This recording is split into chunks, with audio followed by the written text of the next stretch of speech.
Olá, irmãos, graça e paz. Mais um EBcast aqui com vocês. Eu sou o David Brito e hoje nós vamos, de fuga, literalmente. Olá, graça e paz. Isso mesmo, David. Vamos falar hoje sobre o livro do Êxodo. Sei que alguns dos detalhes que os irmãos têm em mente acabam nem sendo bíblicos, né? E infelizmente não é uma particularidade só do livro de Êxodo, mas apenas impressões internalizadas vindas do cinema, novelas, séries, sobre os episódios contidos no Êxodo. É isso aí, Felipe. E sobre essa historicidade e até as crenças geradas desses episódios, nós vamos estar conversando, hoje aqui sobre o nosso livro de Êxodo.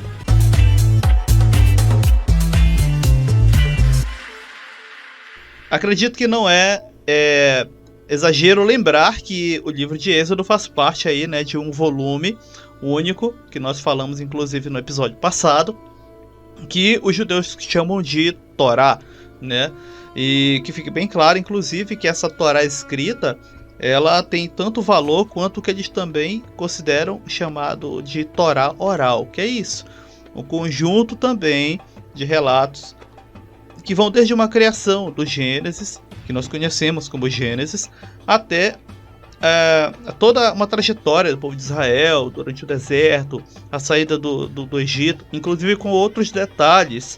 Essa Torá oral que foi repassada, e claro, muito já se perdeu, foi incorporado aos chamados Talmudes, enfim, e para eles tem muitos detalhes. E o que nós temos aqui, que nós chamamos agora dentro do volume Bíblia Sagrada, é uma parte também disso, a chamada Torá, que os judeus chamam, ou para nós o Pentateuco. O Êxodo, segundo livro, vai tratar exatamente disso, de um êxodo, de uma saída, focando em cima aí da saída do povo de Israel do Egito, o povo que se forma praticamente dentro do Egito. Começa pequeno e depois sai aí do Egito como uma nação praticamente de milhares de cabeças. Exatamente, a gente poderia começar pelo próprio nome, como a gente sempre gosta de começar pela etimologia.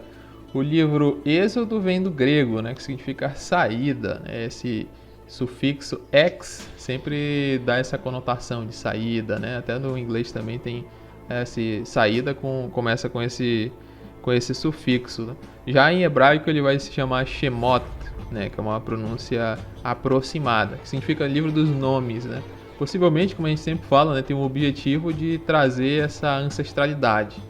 A gente acha um pouquinho de estranho isso, mas até hoje na cultura ocidental, a identidade de um ser humano ela parte primeiro da sua família, da sua linhagem, da sua família, núcleo familiar, depois da sua tribo, o seu clã, depois da sua religião, e só depois, e alguns nem se consideram o seu país, a sua nacionalidade. Aqui, quando a gente pergunta o que você é, a gente fala brasileiro, maitaense, paraense, E quando eles, na verdade, eles sempre falam, eu sou da tribo fulano de tal, eu sou filho de fulano de tal, A Bíblia também fala bastante, traz bastante ênfase com relação a isso, Eu sou da linhagem fulano de tal. Lá existe muita briga pela questão religiosa. Às vezes são pessoas do mesmo país, da mesma religião, mas de tribos diferentes. E a gente fica, como assim? Não faz muito sentido. Às vezes é a mesma tribo e religiões diferentes, e às vezes estão no mesmo país, mas para eles não faz diferença, porque isso é algo muito novo até. Quando a gente já nasce com isso, a gente é primeiro brasileiro, depois da família fulano de tal, às vezes nem tem essa liga para essa ancestralidade, talvez quando tem um sobrenome muito diferente, aí sou de descendência alemã, fulano de tal, italiana, mas para eles é fundamental. Por isso alguns livros, a maioria deles eram para trazer isso, Por isso que conta muito a questão da genealogia. Para nós, a gente só lê, um bocado de nome, para ver quem é parente de quem, mas para eles era um fator identitário. O meu pai esse, o meu avô esse, até chegar, eu sou da tribo de tal. E é aqui que começa essa questão mais tribal. Nós começamos no Gênesis falando de Abraão, Isaac e Jacó, e a partir de Jacó, que tem o seu nome mudado para Israel, é que se iniciam as 12 tribos, bastante conhecidas, 12 com um número simbólico, porque eles vão mudando conforme o tempo, mas sempre tem essa mística do número 12. E aí começa os 12 tribos, os 12 filhos de Israel e Jacó sendo as 12 tribos, né? Rúben, Simeão, Levi, Judá. Então eles começam a mais estar identificados ao seu patriarca da tribo, né? Inclusive muitos acabam nomeando os seus filhos com o mesmo nome do ancestral, né? Ou de alguém famoso na tribo. A gente poderia citar o nome de Paulo, né? Que é Saulo, da tribo de Benjamim. Um dos mais conhecidos é o rei Saul, então vem da mesma raiz, né? Shaul. Então possivelmente era em homenagem ao primeiro rei de Israel. Então muitos também tinham o nome, né? Tipo, alguém da tribo de Judá se chamava Judá e assim por diante. Então aí a gente começa a ver essa questão tribal do povo de Israel. Eles passam a deixar de ser uma família pequena, né, a ser uma grande nação dividida aí por vários clãs. Exatamente. E para eles, inclusive, isso era muito importante, de como bem falou Felipe, porque identificava literalmente a pessoa, né? A identidade é algo importante. A gente sabe muito bem, parece quem nos ouve, porque nunca sofreu uma situação de perda de identidade, de identificação, nunca padeceu em uma crise sobre isso. Espero que tu nunca precise, inclusive, passar pela prática para entender o conceito de identidade, né? Porque é algo, porque está inserido, né, no teu cantinho, na tua cidade, na tua família, e você talvez fique até perdido. O que é identidade? O que? Ainda bem que tu não entende, porque se tu entendesse é porque realmente, de primeira, é porque tu estaria passando por uma crise pesada. Imagina esse povo que, como bem falou o Felipe, composto por uma diversidade, inclusive, de tribos. E quando a gente fala tribo, gente, eu sei que na cabeça de alguns irmãos assim muito simples tá aquele conceito de tribo indígena, que é daqui muito característico do Brasil. Tribo não necessariamente todo mundo anda nu, né, com flechas na mão, tacape na outra. Não é isso. Tribo é no sentido de identificação de um aglomerado de pessoas que inclusive tem alguns traços, né, culturais próprios. Eu vou te dar exemplo. Aqui eu moro no estado do Pará. Quem mora na minha região aqui, essa região litorânea, né, essa região aqui que é o chamado Nordeste do estado do Pará, tem um jeito de falar, gosta de um tipo de música, um tipo de comida muito diferente de quem mora, por exemplo, lá na região do sul do Pará. Mas nós somos todos do mesmo estado, mas como que identificados por características que, apesar de termos algumas características em comuns, nos identificam como, vamos dizer assim, pequenos povos dentro desse povo aqui que forma o estado. É isso que praticamente a Bíblia identifica como tribo, né? Exatamente, inclusive como o Felipe falou, marcados pela genealogia de onde aquelas pessoas viriam.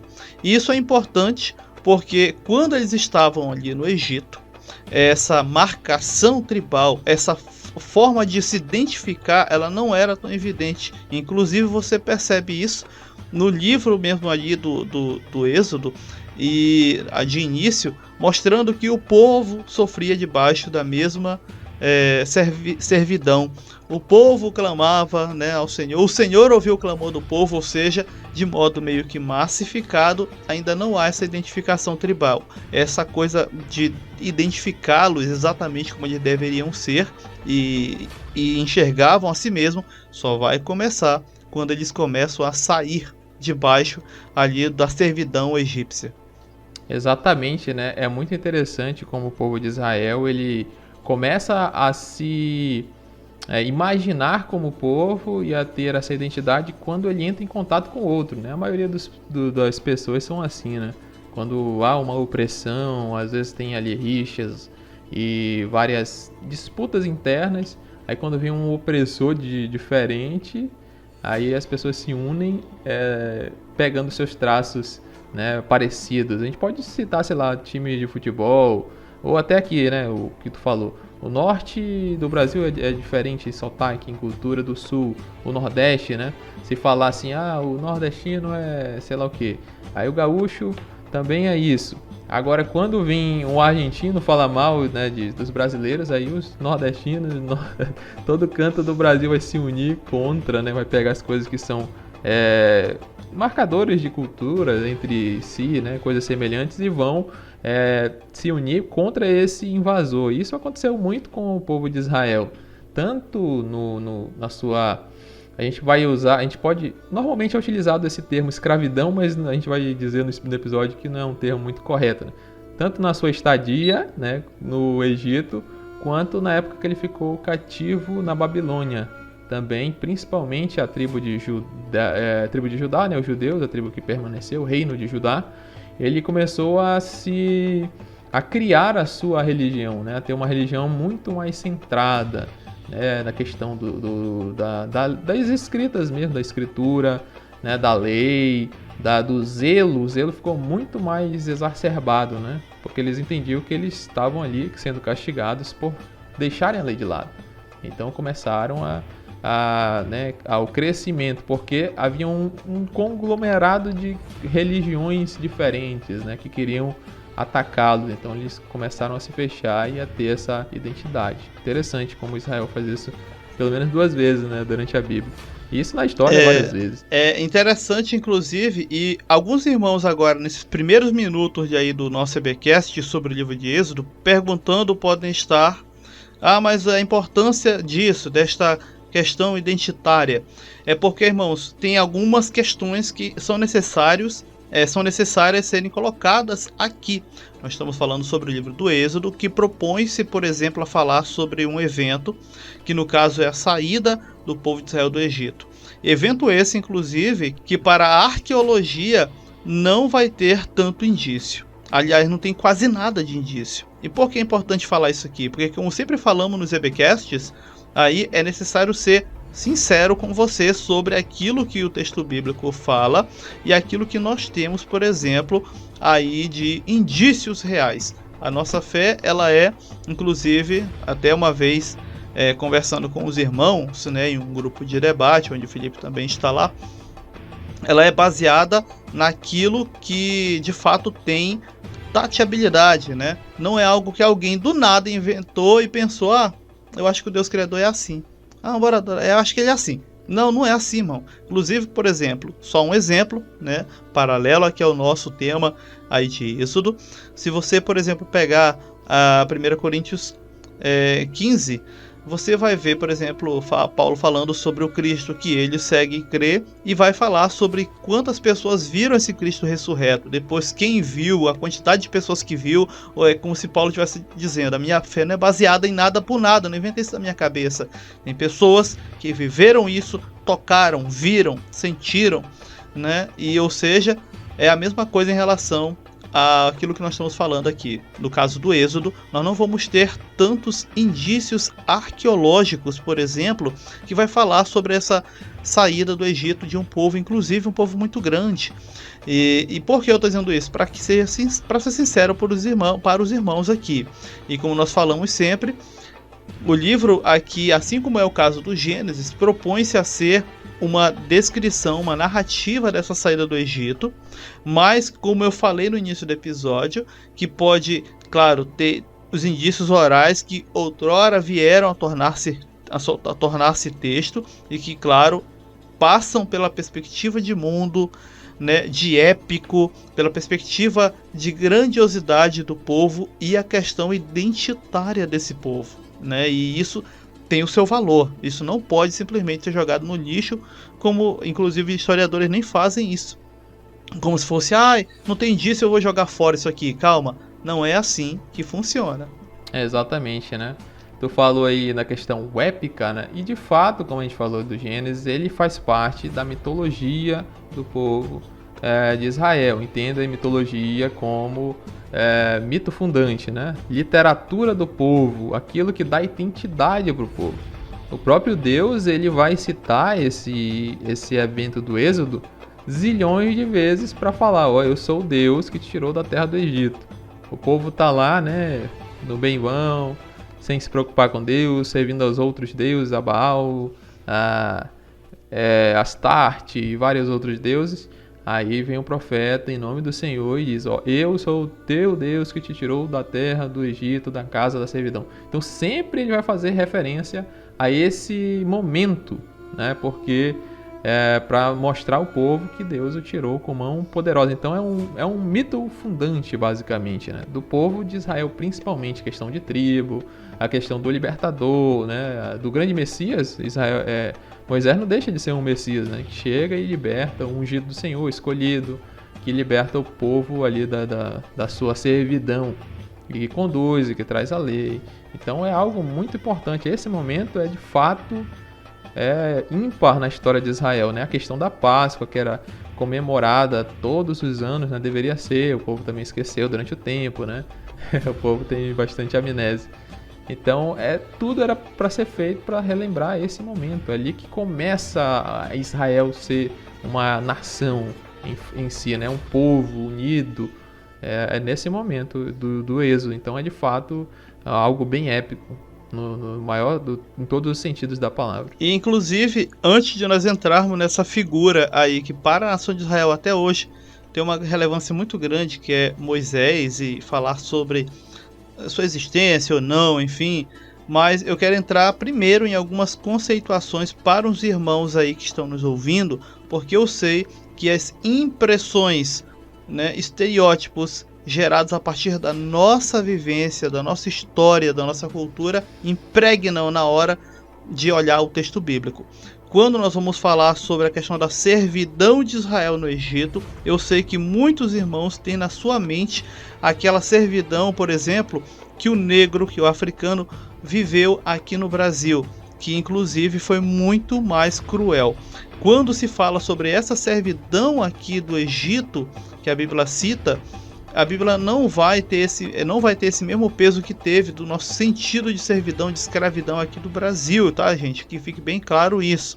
Essa servidão do Egito, ela era muito diferente daquilo que nós conhecemos aqui. E isso é importante porque tem irmãos que às vezes vai pregar e ele descreve que o povo de Israel sofria na ponta do chicote egípcio, mas quando ele fala isso, ele está trazendo à memória, de modo anacrônico, a imagem do negro, né, sendo ali vilipendiado, né, pelo feitor, né, amando o senhor de escravos, da imagem do Brasil colonial. E isso não é correto. Você fazendo isso, você está impregnando no texto bíblico uma impressão que não pertence àqueles episódios. Por que você acha que quando chegou um determinado momento no deserto, as pessoas, uma parte revoltada com Moisés, queria voltar para o Egito?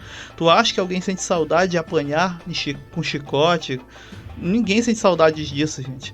E outra, a Bíblia diz que o povo de Israel foi abençoado ao ponto de multiplicar-se muito no Egito. Então eles sim tinham ali o seu momento de trabalho.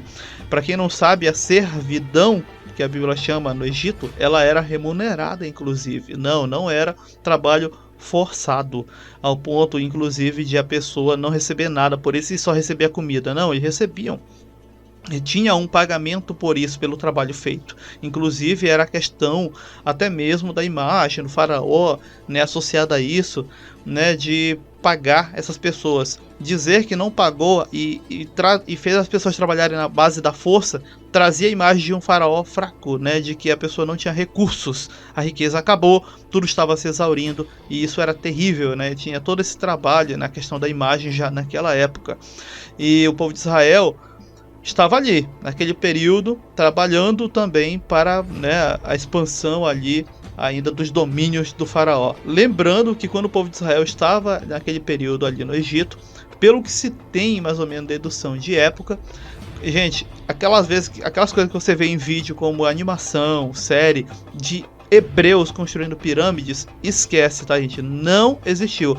Quando os hebreus estavam no Egito, as pirâmides já estavam lá. Tá? Hebreus não conseguiram. Inclusive, a Bíblia não te engana. Fique bem claro, a Bíblia não te engana. Senão a Bíblia afirmaria isso.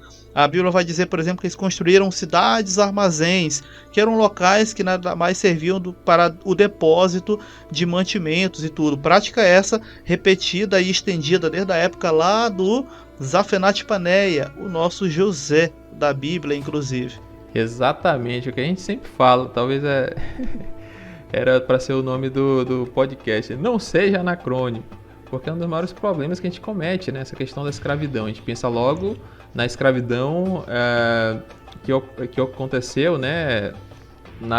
aqui no Brasil, nos Estados Unidos, etc e tal, né? Escravidão negra.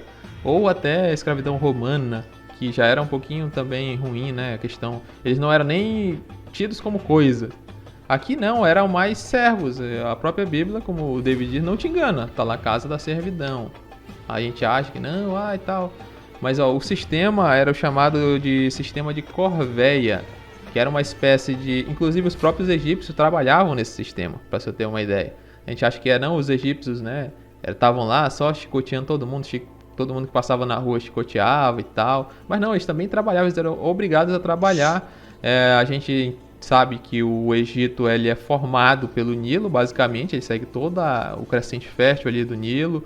Então havia um momento para plantar, né, e havia um momento de se deixar crescer. Então os agricultores, os camponeses, eles ficavam nessa divisão anual. 6 meses eles passavam plantando e os outros 6 meses eles passavam trabalhando para as construções do faraó, né? Então recebendo salário, como o David falou. Então não era uma escravidão assim que a gente acha que a pessoa não tinha. Não era um trabalho voluntário, né? Mas inclusive a coisa que mais se assemelha a esse tipo de servidão é o serviço militar obrigatório, né? Ele é, entre aspas, voluntário, você vai lá e tal, mas se você não for, você vai, né, sofrer umas consequências e tal. Você recebe, né? Você tem trabalhos ali e tal. É o mais próximo que a gente pode encontrar, né? Ou talvez um feudalismo. Inclusive essa palavra corveia é muito utilizada na época do feudalismo. Inclusive, alguém muito conhecidíssimo, né, na Bíblia aí, vai utilizar esse sistema lá no futuro Israel. O próprio Salomão, ele utiliza exatamente esse sistema corvéia. Olha como o cara é brabo, né? Casou lá com a filha de Faraó, já. Olha, aqui, né, Deus libertou o povo dessa corvéia, eu vou trazer de novo, né? Tanto que a gente vê aquele episódio, né, que lá o filho de Abraão, de Salomão, depois que ele assume, o povo pede para aliviar, porque estava muito pesado, né? Tava praticamente como era no Egito. Aí o cara, não, eu vou aumentar ainda mais, né? O meu dedo mindinho é mais grosso que os ombros do meu pai. Ou seja, se ele é ruim, eu vou ser o capeta. E aí vai um negócio pior, aí que rasga, né, aquelas tribos e cada um vai pro seu canto. Então, só pra gente entender essa diferença na crônica, porque a gente lê, e de fato as animações, né, as pregações, elas vão cada vez nos ensinando, entre aspas, algo completamente diferente da realidade. Exatamente. E fechando, inclusive, essa parte aí, e deixando bem claro para os irmãos, os hebreus estavam ali. O Egito mesmo já não era uma superpotência, tal como foi há muito tempo atrás e tudo, na época em que os hebreus, por exemplo, ali estavam, no Egito. Fique bem claro isso daí. E outra, entrando no nosso personagem principal, já aí do Êxodo em diante, que é Moisés, né? É importante salientar, como nós vemos inclusive no texto bíblico, que nós não temos muitos detalhes também, irmão, sobre a vida de Moisés. Não fala sobre a infância dele, ele sendo criado no palácio, correndo pelos corredores do palácio real e tudo, enfim, né? Mas nós vamos ter citações bíblicas futuras, por exemplo, quando nós vamos ver lá na pregação de Estevão, se não me falha a memória, Estevão vai citar que ele era, né, dotado em artes e conhecimentos ali, ou seja, informação que judeu sabia ali, que não está registrado aqui, olha, para você ter uma ideia de novo aí da questão da inspiração divina que o Felipe sempre traz, né? Não, o Senhor não revelou tudo tintim por tintim, não tá aqui não, irmão, tá? Não tá aqui não. Isso aqui é um superficial. Irmão, mas é grande os 5 livros da Bíblia, o Pentateuco, realmente é grande, mas nós estamos falando sobre histórias de um povo de centenas de anos aqui. Então, irmão, só é a casca, é só a superfície, só para você saber o trajeto que levou de lá até o momento aí da plenitude dos tempos, né, até o Messias. Nós vamos ter pouquíssimo detalhe sobre Moisés. Então, aquilo que você viu em filme, série, novela, fez isso, Moisés foi aquilo, irmão, muito tem ali de livro apócrifo, né, para poder dar aquela enchida a mais e dar alguns capítulos aí legais para a novela, para a série, enfim, mas nós não temos isso na Bíblia, tá? O que a Bíblia nos vai dar é de que a filha de Faraó de fato encontra aquele garoto, né, ali num cesto, no meio dos juncos do rio, e a sua mãe ali tinha colocado, né, a Bíblia nos dá o porquê disso, né? O faraó estava preocupado com o aumento desse povo, de hebreus muito grande. Esse povo é muito numeroso. Daqui a pouco eles vão fazer o quê? Fazer uma revolução, tomar o trono. E essa preocupação do faraó, ela era válida, e válida não justa, mas válida. Por quê? Porque o Egito tinha passado já anteriormente por ondas de mudanças de povos. Para quem não sabe, por exemplo, povos de fora chegaram a tomar o poder e o cabeça, né, tornou-se faraó no lugar do faraó e mudou todo ali um sistema, às vezes praticamente sobrescrevendo, né, cultura, religião, povo, misturando tudo. E isso já tinha acontecido antes. Então se temia isso também por parte dos hebreus, já que eles claramente eram uma cultura dentro de outra cultura ali, que no caso era egípcia. Pois é, então já havia sido, né? E eles acabaram meio que incorporando, tomando o trono, né? Sei lá, como se fosse um americano tomasse a presidência da república, né? Então os caras iam ter medo de algum americano tomar, né? Inclusive tem isso na Constituição, né? Que só brasileiro nato pode ser presidente, vice-presidente, presidente do Senado, etc. Algumas, né, posições de chefia. Então esse medo era de fato válido porque já havia acontecido. E como tu falou, né, os detalhes a respeito de Moisés são bem pequenos, né, ali e tal. Tem aquela questão do... E muitos a gente sabe que nas pregações o pessoal enfeita, né, dizem que o cesto desceu o rio e foi descendo, e os crocodilos, né, tentavam comer Moisés, e vinha sempre um anjo e fechava a boca do crocodilo, né? Que foi o mesmo que fechou a boca dos leões. Né? Então tem muito misticismo no meio, né? Não só no livro de Êxodo, mas em toda a Bíblia. Outro fator que a gente poderia utilizar é que o povo egípcio ele acabou sendo influenciando o povo de Israel em várias coisas, né? Inclusive Deus ele utiliza esse contato, porque a gente tem meio que essa ideia de que eram povos muito separados, né? Tem ali uma terra específica, né? Que é a terra de Gósen, que o povo fica, mas com o tempo eles acabam tendo que trabalhar, né, nas construções de Faraó, eles acabam ficando juntos e acabam também recebendo um pouco da cultura. A gente pode ver isso inclusive na Bíblia. Lá naquela citação de Gênesis, né, que fala, porém, inimizade entre a tua semente e a semente dela, da mulher e da serpente, né? E essa lhe esmagará a cabeça e tu lhe ferirás o calcanhar, né? Isso aí é uma linguagem egípcia, para quem não sabe. Isso significa que a pessoa ia pisar com tanta força que o seu calcanhar iria ficar ferido. E a gente também pega essa citação e faz um anacronismo. Já vi muitas pinturas, né, com a cruz, sabendo que esse aí foi Jesus, né?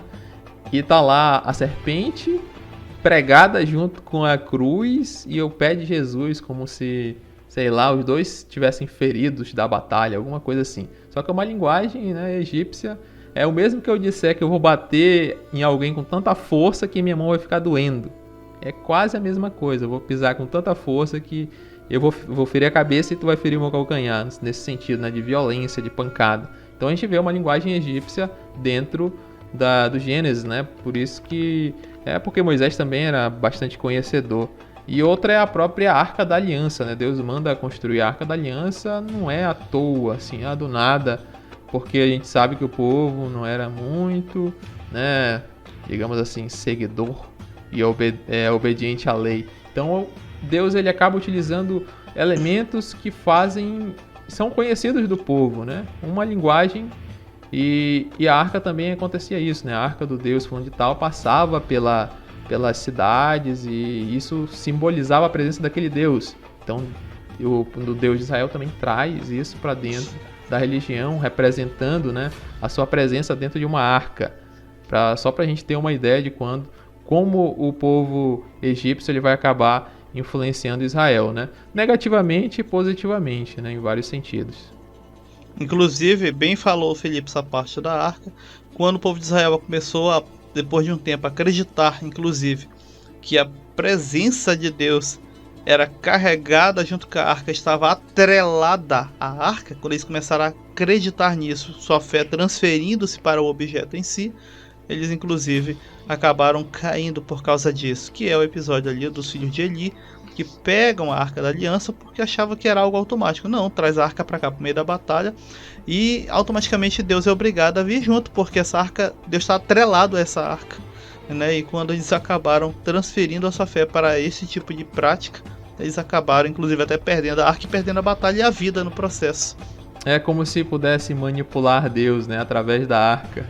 Inclusive, essa questão também de proibir o nome é outra influência, né? Porque dentro da cultura egípcia se acreditava que você conhecer o nome do deus, né? Porque os deuses tinham um nome, digamos, conhecido, né? Tipo Ra, Horus e tal. Só que tinha um nome secreto, né? Secreto que ninguém sabia.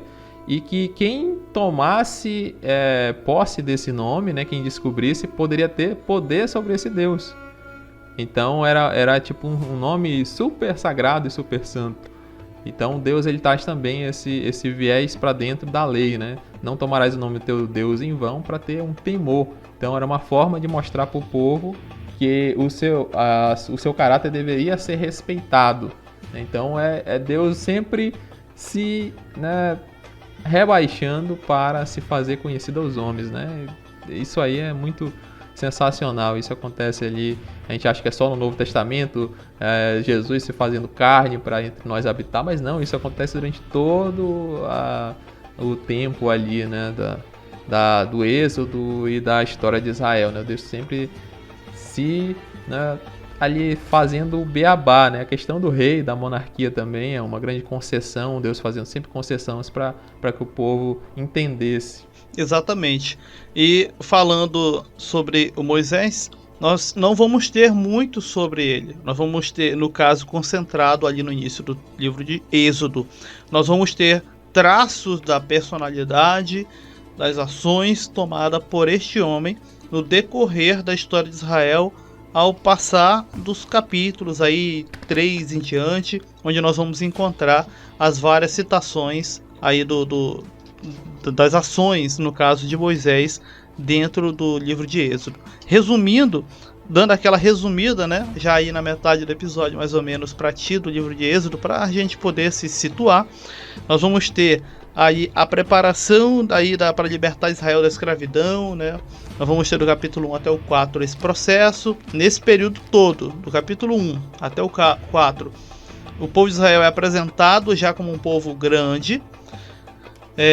O temor do próprio faraó sobre, de repente, ter uma subversão desse povo e aí tomar-lhe o poder, né, e tomar o Egito em si, já que ele era um povo muito numeroso. E nisso ele acaba atacando, né, diversas formas, tentando eliminar a fertilidade do povo. Moisés escapa, né, com uma estratégia da sua mãe. Nesse período também, aí nós vamos ver que Moisés já cresce, já é apresentado como um homem maduro, né, aí no auge de seus 40 anos.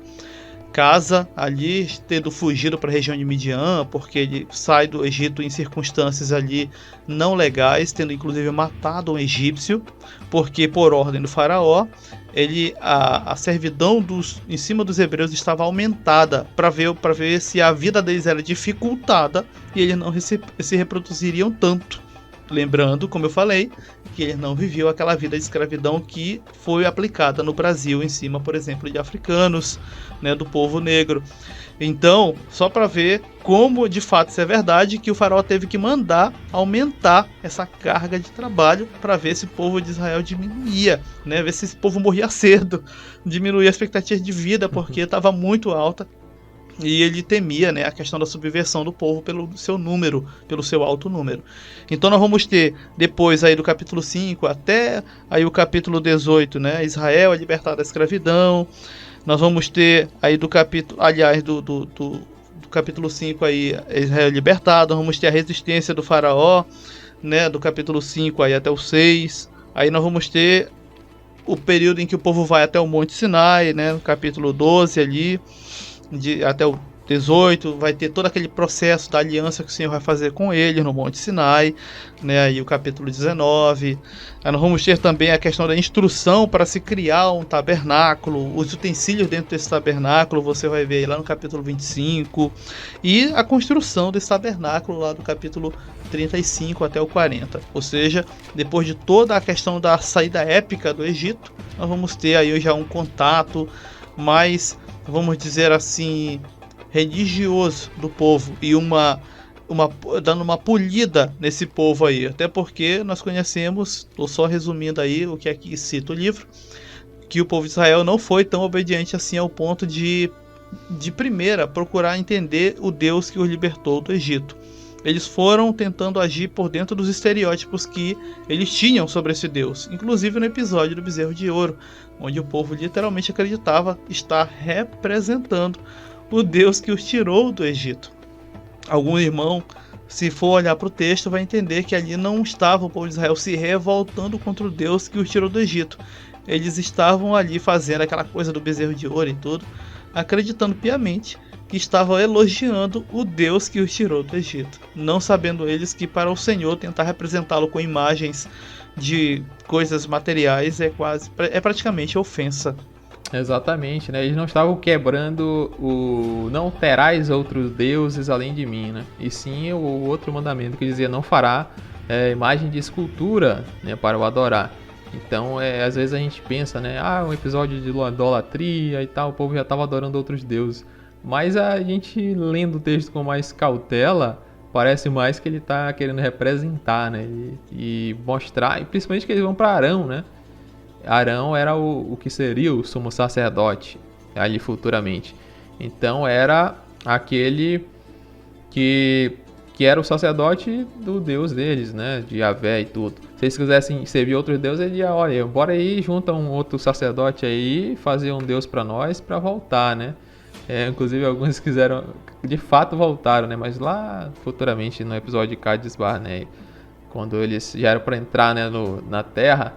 Então era mais um pecado de fazer imagem de escultura e não propriamente de adorar outros deuses. Exatamente. E falando sobre esses episódios aí que nós vamos ter do povo de Israel, lembrando, irmãos, que nós temos o livro de Êxodo, assim como tivemos aí do Gênesis, né, a superficialidade das histórias. Apesar de que alguns trechos parecem estar sendo bem descritivo, ainda assim é apenas a superficialidade da história. Lembra do exemplo? Estevão pregando ali, né, durante o Sinédrio, vai citar coisas sobre Moisés que não estão aqui no Êxodo, que a gente não vai ter isso no Êxodo, ou seja, ainda tem mais coisas que não foram registradas aqui para nós e chegou até nós, pelo menos não através do escrito que nós consideramos parte das escrituras sagradas, que fique bem claro isso daí. Mas eu falo isso para que tu acalme o coração, né, e não fique de repente tentando preencher o livro com coisas desnecessárias. Como bem falou o Felipe no início, o pregador às vezes na tentativa de entreter aí o povo, fica apelando para coisas que não vai ter nas escrituras. Mas eu li lá no livro apócrifo tal, ou então, irmão, não tem na escritura? Não tem. Não precisa ficar preenchendo. O povo de Israel, quando fez o bezerro de ouro, fez não sei o que, um detalhe assim, uma coisa que não vai ter na escritura. Irmão, não precisa contar o detalhe que não tem, né? Quando Moisés subiu um monte lá em cima, Deus estava falando com ele assim, não tem o que estava acontecendo lá em cima. A descrição na escritura, o tintim por tintim, não tem. Não precisa ficar preenchendo ali as escrituras. Se não tem para nós o detalhe, não precisa. Eu sempre falo que o que nós temos, inclusive, aqui é o superficial. Irmão, é muito, mas como eu falo, é centenas de anos de história. Então é superficial sim, muito, muito superficial. É só o necessário para que a gente não fique na cega, no escuro, para a gente saber, poxa, mas Jesus veio do nada. Jesus, de onde esse povo veio? Por que ele veio desse povo, não veio do outro? Para que a gente tenha uma ideia, né, do trajeto que o Senhor conduziu a história até a plenitude dos tempos. Né? Eu sempre digo que esse, principalmente, é o objetivo, para que a gente não fique no escuro, mas entenda que não está tudo altamente descrito aí. O livro do Êxodo não é exceção a isso. Exatamente, né? A gente tem essa tendência a ser detalhista, né? A querer mínimos detalhes. E daí que surge a maioria dos apócrifos, né? Eles pegam lapsos de lacunas dentro do texto bíblico, lapsos de tempo. Um deles, o mais famoso, é a infância de Jesus, né? E aí, Jesus, entre os 12 e os 30 anos, ele não fala nada da Bíblia sobre ele, né? E aí, se a gente pesquisar, tem zilhões de apócrifos tentando escrever alguma coisa, né? Aí tem uns que é muito engraçado, já li bastante, tentam forçar uma amizade de Jesus com os apócrifos, com os apóstolos, né? Futuros apóstolos, com Judas, com Simão, né? O Zelote, com Pedro, Tiago e João lá, eles brincando de futebol. Futebol não, eu tô exagerando. Mas eles brincando lá e de repente um cai, aí Jesus vai lá e cura ele, depois fala, daqui a tantos anos você vai ser o meu apóstolo. Cara, é engraçado, chega a ser muito engraçado o tanto de detalhes que eles dão, sabe? Pra preencher mesmo o coração de pessoas que, sei lá, não conseguem se contentar com o que Deus deixou, né? Como tu falou, é só pra gente não ficar cego. O próprio apóstolo Paulo, né, diz que estas coisas foram escritas para que a gente possa aprender com elas, né? E não repetir principalmente, e é citado esse episódio dos murmuradores, né, no Egito, de resistir ao Espírito Santo. Lá em Hebreus também é citado bastante, né? O povo foi rebelde ao Senhor, e é por isso que a gente tem que obedecer, né? Quando ouvir a voz do nosso Senhor, não endurecer o nosso coração. Paulo vai citar do endurecimento do coração do faraó. Então essas coisas tem que servir para alguma coisa nesse sentido, né? Isso desagradou a Deus, então eu não vou fazer, né? Mas não, o povo quer lá, né? Entendo, ele já vai desobedecer a Deus. Imagine se não tivesse, né? Um exemplo ali, né? Um homicida lá desde o princípio, né? Ali eu tô falando do Caim agora, né? Não é do diabo, não. Que matou seu próprio irmão. Deus deixa claro a sua oposição àquilo. Tem um que né, casa com 2 mulheres lá e tal. Então tem vários textos falando de coisas que a gente não deve fazer. E mesmo assim o cara quer encontrar detalhes aí, quer só pensar na história, né? Tem um irmão que sempre diz isso. A gente não pode fazer imagem daquilo, né, que a gente lê.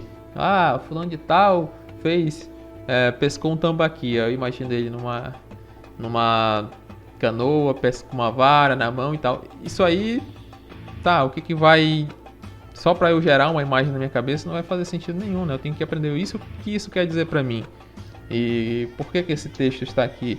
E aí sim, né, ver o que o texto quer dizer. E não falar, será que foi 3 peixes que ele pescou?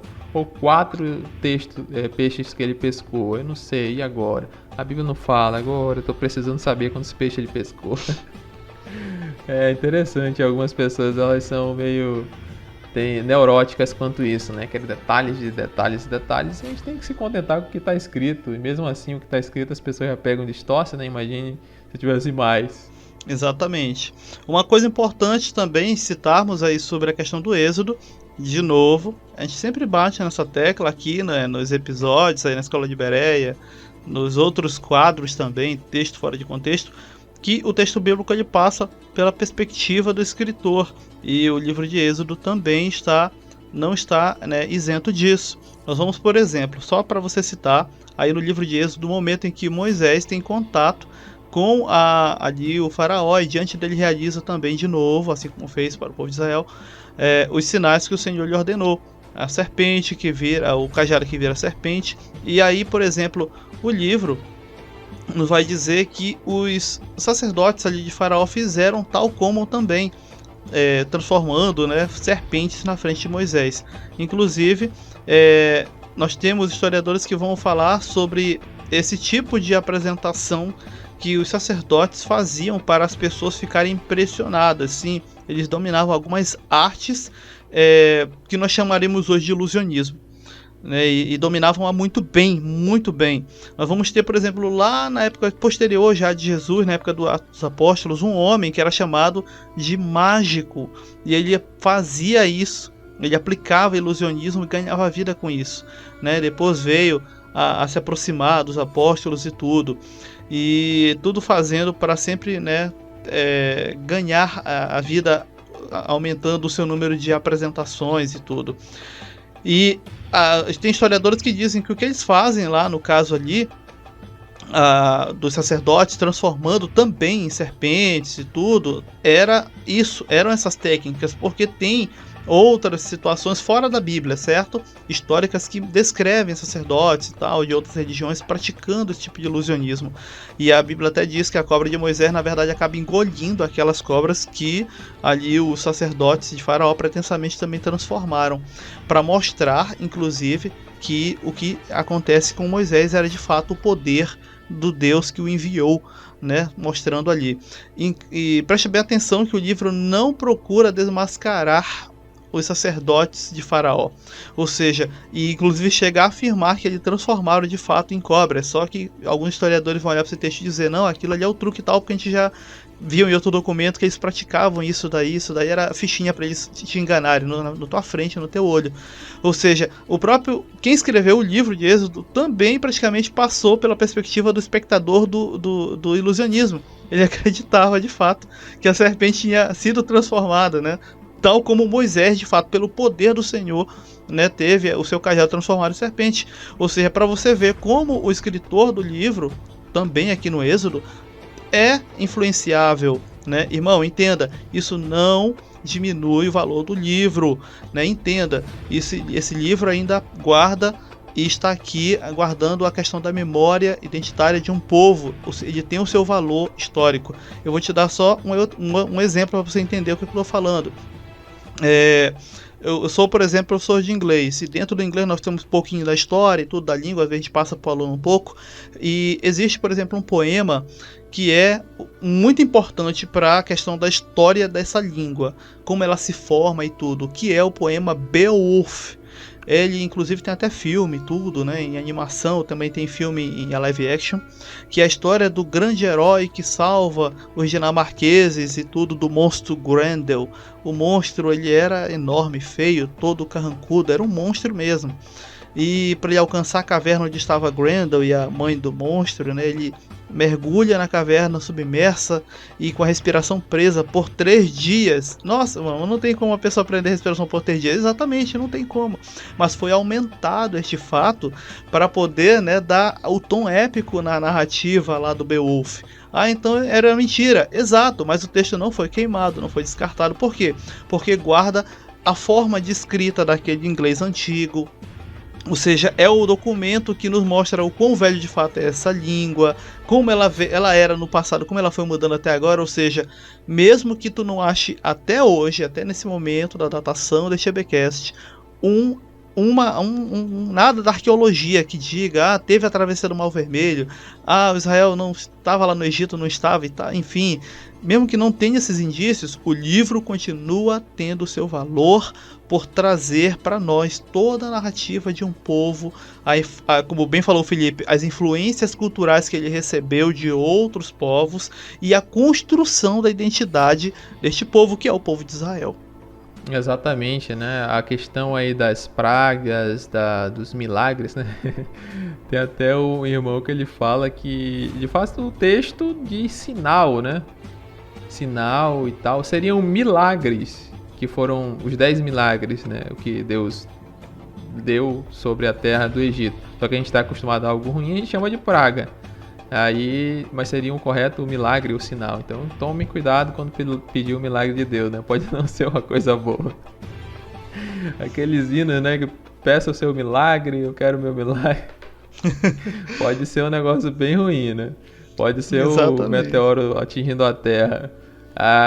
Mas esses sinais aí, essas pragas, eles são para esse combate entre deuses, né? Entre a cultura. Porque Faraó vem e despreza o próprio Deus, né? Deus, ele manda Moisés ir no seu nome, né? Dá o seu nome, inclusive é algo que que não deu nem para o próprio Abraão, ele diz no próprio texto, para você ver a questão anacrônica do texto, né, que a gente fala que às vezes ele parte da perspectiva do escritor. Gênesis a gente vê o nome de Deus ali, o tetragrama, dele conversando com Abraão. Mas lá em Êxodo ele mesmo fala, ó, não me apresentei a Abraão com esse nome, né? Só para você que eu estou me apresentando. Então a gente fala, será que a Bíblia está errada? Está se contradizendo? Não. Na época que Moisés ou outro escritor de Gênesis escreveu a história de Abraão, esse nome já era utilizado, né? Então ele coloca ali a sua visão, né? Como se eu falasse que Pedro Álvares Cabral pisou no Brasil. Ele não pisou em nada, não existia Brasil naquela época, né? Só ali uma praia, índios, não havia uma constituição, não haveria nenhum povo, né? Haviam vários povos indígenas, uns amigos, outros inimigos, a língua não era portuguesa e o Brasil vai existir muito tempo depois. Mas eu falo, né, para que a pessoa que está me ouvindo entenda que Pedro Álvares Cabral chegou no Brasil. Então é mais ou menos dessa forma. Então Moisés é mandado em nome do Senhor e o faraó despreza. Então Deus ele demonstra sua grandeza através desses sinais, mostrando que era muito poderoso. No começo os egípcios, como tu falou, conseguiram, né, imitar o sinal, conseguiram burlar a questão do Nilo transformado em sangue, mas com o tempo o negócio foi ficando pior. O faraó vinha, libertava o povo, depois se arrependia. Então foi uma guerra épica, né? E a gente pode ver principalmente a questão de Jesus, né? Muitos tipos do Novo Testamento nesse livro de Êxodo, né? A própria Páscoa, né? Que Jesus acabou se entregando ali, a última refeição numa Páscoa. O próprio Jesus era o Cordeiro Pascual, né? Então, muito apontado, o Cordeiro que era sacrificado, sangue que era lançado nos umbrais da porta, o sangue que protegia da morte, né? O sangue que representava o próprio Cordeiro de Deus que tira o pecado do mundo. Então, essa a questão do primogênito, né? Deus feriu o primogênito de Israel, do Egito, e também, né, o primogênito de Deus foi ferido para salvar o povo de Israel. Então a gente vê muitas tipologias aí nesse livro de Êxodo, principalmente nesse episódio aí que nós chamamos de 10 pragas. Eu acredito que também é importante a gente frisar aqui, porque é usado muito do que acontece nesse período aí da chamada 10 pragas, 10 sinais no Egito, por crentes como atos proféticos, né? Os famigerados atos proféticos por aí. Passar óleo, né, para ungir a beirada da porta em casa e tal, como uma tentativa de reproduzir o ato dos israelitas antes da última praga, no caso, que era a morte dos primogênitos. Irmão, tudo que aconteceu ali, como bem falou Felipe, tem todo um porquê. E porque, inclusive, não repete-se novamente. Não vai haver. Por exemplo, os judeus comemoram até hoje a Páscoa, né? Nós chamamos. E mesmo assim eles não fazem a questão de novo, né, de passar sangue do cordeiro no umbral da porta. Porque tudo que acontece ali, o passo a passo, tem um porquê. Por exemplo, era comum ter o nome do deus egípcio nesses umbrais da porta. Dentro, né, ali do arco, vamos dizer assim, da porta, era comum, porque ali, vamos dizer assim, se acreditava na questão da proteção via entidade e tudo, e passar o sangue cobria o nome da entidade, tudo ali, né, tinha tudo isso. Ou seja, é por isso que inclusive não se repete esse ato depois nas próximas Páscoas. Então, pare de tentar reproduzir coisas que, irmão, não é desnecessário.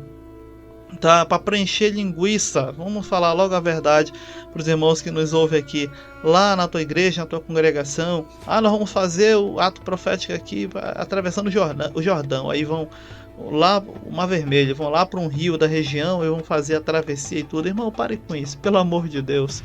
E se você estiver num local onde não vão parar, porque quando começa esse tipo de coisa numa congregação, a tendência é só piorar e aumentar mais. Eita. Irmão, sai de lá. Irmão, para de perder tempo com isso, molhando tua roupa, fazendo isso e aquilo, passando óleo na beirada da tua porta, no vidro da tua casa, na grade, não sei aonde. Irmão, pare com isso. pare com isso, porque lembra, você está ridicularizando a história de um povo. Inclusive, como nós falamos aqui de modo, né, desde o início, bem enfático, isso aqui é a identidade de um povo. E nós estamos praticamente muito mais como espectadores, né, tendo sido beneficiados por aquele que depois de muito tempo, de todos esses fatos aqui, vai chegar como um homem, o próprio Filho de Deus, né, na plenitude dos tempos, já depois de todo um processo da nação, de queda, levanta novamente, cai de novo, levanta, se, né, firma um pouco ali, até o próprio Jesus vir, e a gente é beneficiado por isso. E até esse ponto nós somos, entende, irmão? Nós somos apenas espectadores, lendo, entendendo, aprendendo, tirando princípios de lá dos livros, né? Vamos ter, claro, outros EBcasts sobre outros livros, mas só isso, irmão, só isso. E aqui nas 10 pragas, o que nós vamos tirar, irmão, de doutrina e tudo mais? Irmão, nada. Não, nada. Como eu falei, apenas leia, glorifique a Deus por ter, né, nem estado, inclusive, lá no meio dessa peleja toda, né? E ter nascido já, inclusive, na época, agora já pós-cruz, né? É só isso. Não tem que ficar reproduzindo nada, irmão. Não tem que ficar reproduzindo nada, né? Leia, como eu falei, leia e agradeça a Deus por não ter tido, inclusive, vivido isso. Seria, inclusive, bom. Que imagem seria ver o mar se abrir, né? Mas ver a nuvem e tudo. Mas para isso, a que preço, né? O preço de toda a angústia que foi viver aquele processo todo de saída e tudo, enfim, o deserto, enfim. Exatamente, né? Esse teu alerta é muito necessário, né? A gente viu aí na época da pandemia pessoas pegando esse episódio e querendo passar, ungir a porta, né? Tem que comprar óleo ungido e passar, senão o anjo da morte. Oh, meu Deus. É só pintar um momento de mais tenso, né? Um clima mais tenso de alguma pandemia, de alguma guerra, que o pessoal começa com essas loucuras de querer ungir. A gente tem que entender que a gente é brasileiro, né? O David acabou de falar. Esses aí são marcadores culturais do povo de Israel, não é para os gentios. Se fosse para sermos israelitas, Jesus não precisaria ter morrido numa cruz, né? Jesus morreu exatamente para isso, para unir, né, tanto judeus quanto gentios num só corpo, numa só fé, num só batismo. É para isso que a morte de Jesus aconteceu. Não é para nos tornar judeus. Isso pode ser até considerado uma espécie de blasfêmia, né? Porque são coisas que são só relacionadas ao povo de Israel e as pessoas às vezes querem replicar festas. E eu vou entregar minhas primícias. Vamos fazer, irmãos, a festa do tabernáculo lá para querer imitar uma Páscoa. E isso não é legal, né? Nem para questão salvífica, isso não edifica em nada. Isso nem só pode, né, ofender uma outra cultura, né? Se vestir de sacerdote, colocar as 12 pedras ali, né? Como algumas denominações estão fazendo agora, né? Esse aqui é o sumo sacerdote falando de tal. Pra que isso, né? Pra que se Jesus já é o nosso sumo sacerdote? É só perca de tempo, então entenda isso. Isso aconteceu uma só vez, né? Esperamos, né, pela graça de Cristo, que não passemos por outros sinais tão grandes, né? Porque a promessa que tem aí é que vai ser sinais que, né, pragas, tribulação, qual nunca houve na terra, inclusive nessa época aí. Então, muito pior, né? Espero que não estejamos lá, né? Os crentes aí são até meio sem noção que querem estar lá, né? Não, nós somos a geração do arrebatamento. Nós vamos passar por tudo isso, esperando que vão embora, né? Mas sinto lhe informar que existe grande possibilidade, né, da igreja ficar para a grande tribulação, né? Então só para você se espertar aí, né, para não ficar, né, nessa dinâmica de querer, não, tomara que Jesus volte logo, porque não aguento mais, né? Mas antes de Jesus vir, é necessário vir essa grande tribulação. E rapaz, se você está com medo da pandemia, né, do Covid-19, isso aí é fichinha perto do que há de vir, né? Exatamente. Alivia teu coração. Quer dar uma de hebreu, fugindo do Egito e tudo, irmão, evita o mal. Foge da aparência, até da aparência do mal. Jesus é a porta, é aquele que o encontra, passa e acha pastagem, né? Tranquilidade e campos verdejantes aí, né, parafraseando o salmista. Então, esquece essas coisas que ficam tentando reproduzir do povo de Israel, como bem falamos aqui. Pertence à história de um povo, à construção de um povo. Quando mexe com a nossa história como brasileiro, como o Felipe falou no seu exemplo aí lá de alguns minutos atrás, tu fica todo ressentido, tu acha que também alguém de fora, no caso lá a nação atualmente, né, o moderno Israel, não fica ressentido quando tu começa a fazer esse tipo de brincadeira. Irmão, irmão, não é brincadeira, é coisa séria, é coisa de Deus, irmão. Para eles é brincadeira, para eles é zombaria. Pegar isso, ficar se vestindo de sacerdote, sei o que, ficar brincando de estar atravessando o riozinho. Irmão, pare com isso. Pare com isso, fica na paz, descansa. Como eu falei, graças a Deus que nós somos apenas espectadores, olhando para o passado remoto. E aquilo que o Senhor realizou, a retirada de Israel do Egito. Irmão, como eu falei também, pode não se achar daqui para frente, até hoje. Não temos indício arqueológico. Irmão, esquece aqueles vídeos doidos de YouTube que acharam roda de carruagem de egípcio lá no Mar Vermelho e tudo. Irmão, isso não existe, tá? Isso é fake news. Não tem nada disso. Não tem nada disso. Não tem. Irmão, mas e aí e tal? Irmão, não precisa puxar cabelo por isso. Como eu falei, aqui está a história de uma fuga épica, de um povo se formando, do Senhor passando as suas primeiras instruções a esse povo. A prova de que esse povo é tão antigo, inclusive tem histórica, né, citações históricas de que esse povo é antigo, e eles estão aí. E graças a Deus por eles, como o próprio Jesus afirma, a salvação vem dos judeus e tal.